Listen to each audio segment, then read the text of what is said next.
Praise the lord అందరికీ. మీ ప్రార్థనా జీవితం ఎలా ఉందండి? ప్రార్థిస్తున్నారా? ప్రతిదినం దేవునితో సమయాన్ని గడుపుతున్నారా? అయితే చాలాసార్లు మన ప్రార్థన దేవుడు వింటున్నాడా లేదా, మా ప్రార్థనకి జవాబు రావట్లేదని ఎవరైనా కృంగిపోతూ ఉన్నట్లయితే ఒక మాట మీతో మాట్లాడాలని ఆశపడుతున్నాను. మరి దేవుడు మనం ప్రార్థించే ప్రార్థనకి 3 విధాలుగా జవాబిస్తారండి. అది ఒకటి ఎస్, నో, వెయిట్. యేసయ్య ఎప్పుడు మనకి ఎస్ చెప్తారంటే, మనం అడిగినది ఆయన చిత్తంలో ఉన్నప్పుడు, అది మనకు మేలుకరంగా ఉంది అన్నప్పుడు యేసయ్య మన ప్రార్థనకి జవాబిచ్చినప్పుడు మనకి ఎస్ అని చెప్తారు. కొన్ని సందర్భాల్లో మనం ఎంత ప్రార్థించినా ఆ ప్రార్థనకి జవాబు రాదు.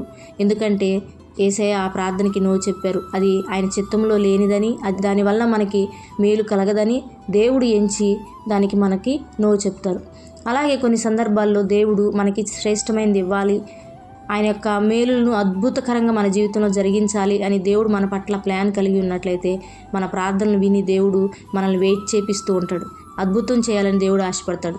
బైబిల్ గ్రంథంలో కూడా ఒక వ్యక్తి ఉంటాడు, ఆయనేనండి అబ్రహాం గారు. అబ్రహాం గారు ప్రార్థించినప్పుడు మరి ఆయనకి ఎంతో కాలం వెయిట్ చేస్తే కానీ దేవుడు, మరి వాళ్ళకి పిల్లలు కావాలని ప్రార్థించారు, దేవుడు వాళ్ళని వెయిట్ చేయించాడు. ప్రామిస్ చేశాడు కాబట్టి ఆ ప్రామిస్ ప్రకారం దేవుడు వెయిట్ చేయించి శ్రేష్టమైన బహుమానాన్ని ఇచ్చాడు. అంటే వాళ్ళ ప్రార్థనకి దేవుడు వెయిట్ చేయించి ఆన్సర్ ఇచ్చాడు. అలాగే మీ జీవితాల్లో ఏదైనా విషయంలో అడిగి అలసిపోయి ఉన్నారా? ఖచ్చితంగా మీరు వెయిటింగ్ కాలంలో ఉన్నారు. ఖచ్చితంగా దేవుడు మీ జీవితాల్లో అద్భుతం చేయబోతున్నాడు. ప్రార్థించే మీరు, ఆత్మీయంగా ఉన్న మీరు మీ జీవితాల్లో కృంగిపోవద్దు, అధైర్యపడవద్దు. ఇది వెయిటింగ్ పీరియడ్ అని, దేవుడు నన్ను వెయిట్ చేయిస్తున్నాడు, ఖచ్చితంగా శ్రేష్టమైనది ఇస్తాడని నమ్మండి, విశ్వసించండి. మనం ఎందుకు ఇంత బలంగా నమ్మాలి అంటే ఒక ఉదాహరణ చెప్పాలని ఆశపడుతున్నాను. ఈ లోకంలో ఉన్న మన తల్లిదండ్రుల్ని వెళ్ళి నానా అని పిలవగానే వెంటనే రెస్పాండ్ అవుతాడు మన స్వరం వినగానే. ఈ లోకంలో ఉన్న మన తల్లిదండ్రులే మన మాటలు విని రెస్పాండ్ అయినప్పుడు మనల్ని కలుగు చేసిన మన పరమ తండ్రి మన నోటిలో నుండి వచ్చే ప్రతి మాట, మన కంటిలో కారే ప్రతి కన్నీరు, మన హృదయంలో ఉన్న ప్రతి వేదన, మన తలంపులో ఉన్న ప్రతి ఆలోచన ఎరిగి ఉన్నారు. అయితే మన ప్రార్థన తప్పకుండా వింటారు.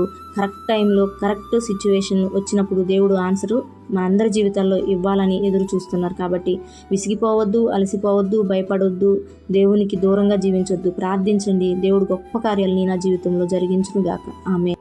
ఈ మాటలు మీకు మేలుకరంగా అనిపించినట్లయితే ఒక లైక్ ఇవ్వండి. మరిన్ని వీడియోల కొరకు thank you for watching. Praise the lord.